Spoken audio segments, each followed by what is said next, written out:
अस्सलाम वालेकुम, welcome to my YouTube channel Law Insights. और आज का जो टॉपिक है हमारा वो Pakistan Penal Code 1860 chapter number 6 offences against the state से डील करता है, जो सेक्शन 121 से लेके 130 पे ख़त्म होता है। तो आज का जो हमारा टॉपिक है वो यही है, और हम सारे ऑफेंसेस पढ़ेंगे जो डील करते हैं अगेंस्ट द स्टेट। तो जिसमें फर्स्ट आ रहा है waging war. whoever wages war or attempts to wage war against Pakistan, यानी कि जो कोई बंदा पाकिस्तान के खिलाफ लड़ाई कर रहा हो या करने की कोशिश कर रहा हो। इसका ये भी हो सकता है कि या किसी को उकसा रहा हो, अबेटमेंट कर रहा हो, तो उसको वेजिंग वार में वो कंसिडर किया जाएगा, जिसकी सज़ा पनिशमेंट होगी वो डेथ होगी या इम्प्रिजमेंट फॉर लाइफ, और उसके साथ फ़ाइन भी हो सकती है। दूसरा आ रहा है कॉन्स्पिरेसी।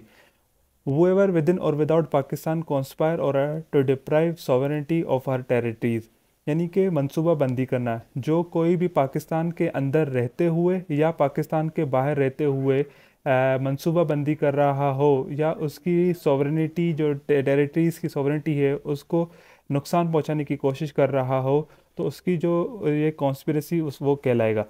तो उसमें जो पनिशमेंट होती है वो इम्प्रिजमेंट फॉर लाइफ होती है और imprisonment for 10 years and fine होती है। अगर आप इस चैनल पर न्यू हैं तो सब्सक्राइब कर दें, और सारे चीज़ें पढ़ेंगे जिसमें हम इसको याद भी कैसे कर सकते हैं।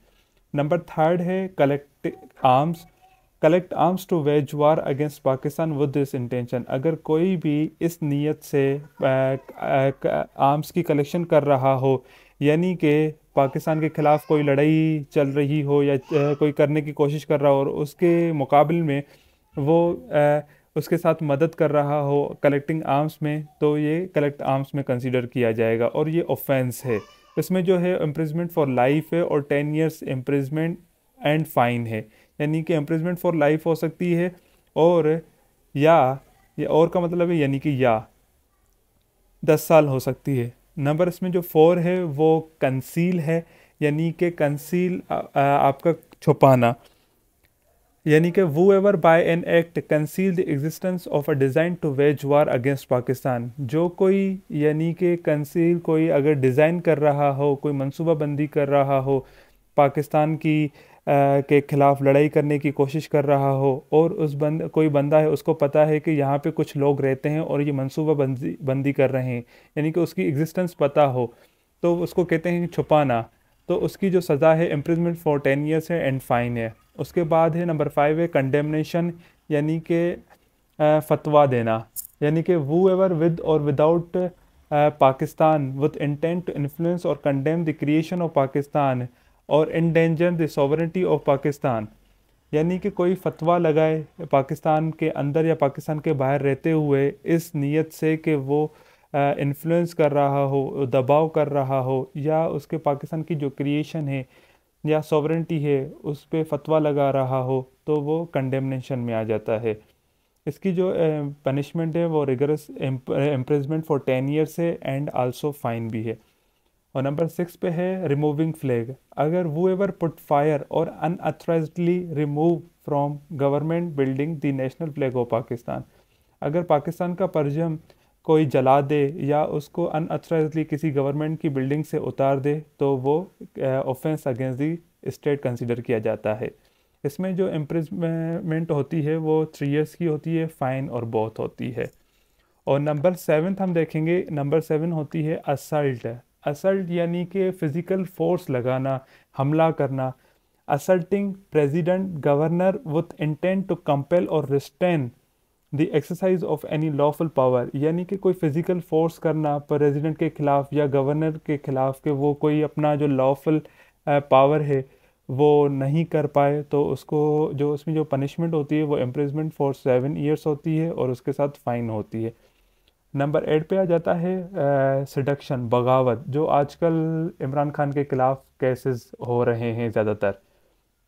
इसमें यह है कि whoever बाय वर्ड्स स्पोकन और रिटन, यानी कि जो वर्ड्स हो या तो स्पोकन हो या रिटन हो, attempt to bring into hatred or to excite this affection towards central और provisional government, यानी कि अल्फाजों की अदायगी करना इस लिहाज के वो नफ़रत अंगेज़ हो या सेंट्रल और प्रोविजनल गवर्नमेंट की जो अफेक्शन है उसको कम कर दिया जाए, तो वो उसको सिडक्शन में कहा जाता है।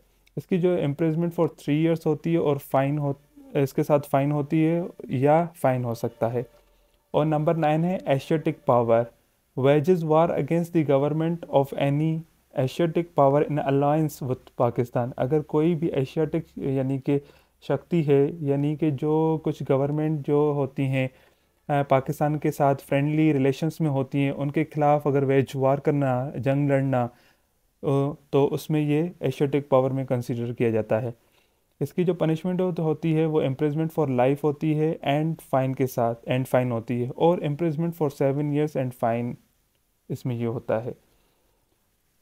Property by war, receiving any property knowing the same to have into taken into commission of offence, यानी कि कोई भी ऐसी प्रॉपर्टी हासिल करना जो किसी ऑफेंस के में हासिल की गई हो, या जंग में हासिल की जाती है, या किसी के से साथ अगर कोई मिल जाता है कि भाई आप इसके साथ जंग करो और मैं आपको एक प्रॉपर्टी दूंगा, तो उस मुकाबले में कोई प्रॉपर्टी हासिल की गई हो तो वो प्रॉपर्टी बाय वार की जाती है, कहलाते हैं।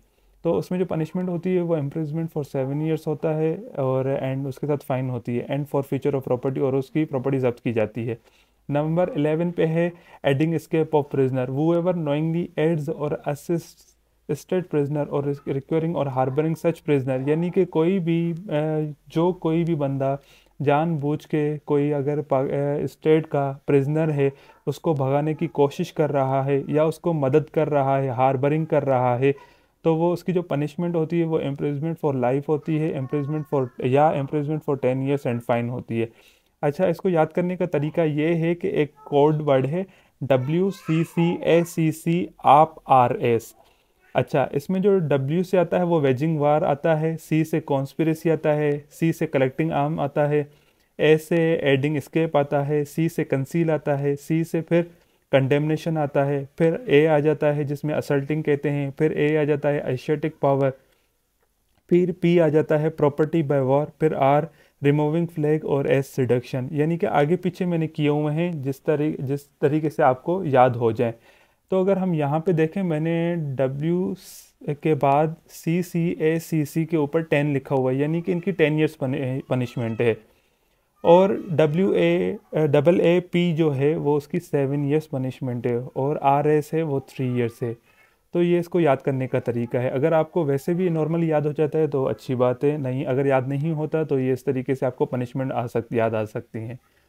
अगर आपको वीडियो अच्छी लगी हो तो इसको लाइक एंड सब्सक्राइब और कमेंट ज़रूर कीजिएगा, और जो दूसरी वीडियोस आएंगी उसके लिए आप सब्सक्राइब और बेल बटन ऑन कर दीजिएगा। Thank you so much.